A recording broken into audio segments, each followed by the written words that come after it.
Right now, looking at the final Republican debate before Tuesday's big contest, well, the tone was a lot more civil than prior debates. All of the candidates showing off their kinder and gentler sides and laying off the personal attacks. Even frontrunner Donald Trump making note of the change. Listen to this. We're all in this together. We're going to come up with solutions. We're going to find the answers to things. And so far, I cannot believe how civil it's been up here. Well, he nailed it. Let's bring in Howard Kurtz, a Fox News media analyst and host of the show MediaBuzz. You know, Howie, the media folks almost seemed disappointed that it was civil last night. Yeah, everybody says they want a substantive debate, and CNN's Jake Tapper delivered one, and then on Twitter people are saying, this is getting kind of boring. Look, I had an inkling of this, Heather, interviewing Trump the day before in Palm Beach. You'll see that Sunday on MediaBuzz. And he was talking about party unity. I didn't hear anything about lying Ted or little Marco. Even when I pressed and pushed him, said you're running an ad that accuses Marco Rubio of being corrupt and dishonest, and yet you're not ruling him out for VP, he mostly stayed positive. So what happened in Miami is Donald Trump wanted to appear more presidential. Ted Cruz decided to be more restrained. John Kasich is always kind of a high road guy. And Rubio has basically acknowledged that all the jokes about Trump's hands and his spray tan were not working for him and, in fact, made Rubio look bad. So he was almost like a Boy Scout up on that stage. Yeah, it's like almost that they all resolved themselves to the fact that, you know, hitting him and hitting one another wouldn't do anyone any good. And it seems like the Republican Party in Washington is doing enough of hitting the candidates that they didn't need to all pile on.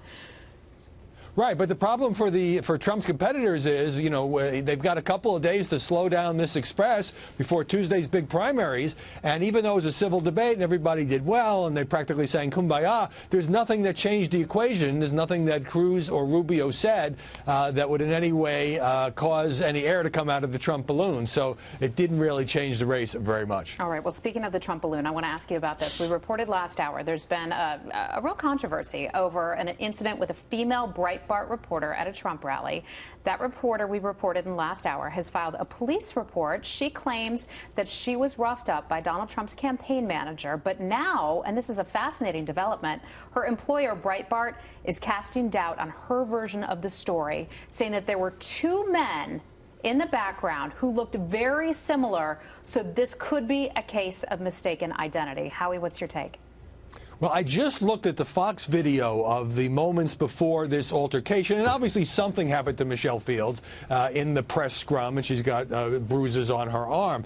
But what happened is, you know, she works for Breitbart. Breitbart is basically distancing, I guess would be a polite way of putting it, by saying we've looked at all the angles of the videotape and the pictures, and another man who looks like Corey Lewandowski, Trump's campaign manager, also has the short hair, was apparently a security official, actually was closer to Michelle Fields, and then the video kind of is obscured and you can't see what actually happened. Remember, when this happened, Michelle Fields said she didn't know who had grabbed her. She didn't say it was Corey Lewandowski. Right, and in fact, she relied on a Washington Post reporter for identifying the campaign manager as the person she believed touched her. So she didn't even see it herself. She's relying on someone else's account. I do want to mention one thing.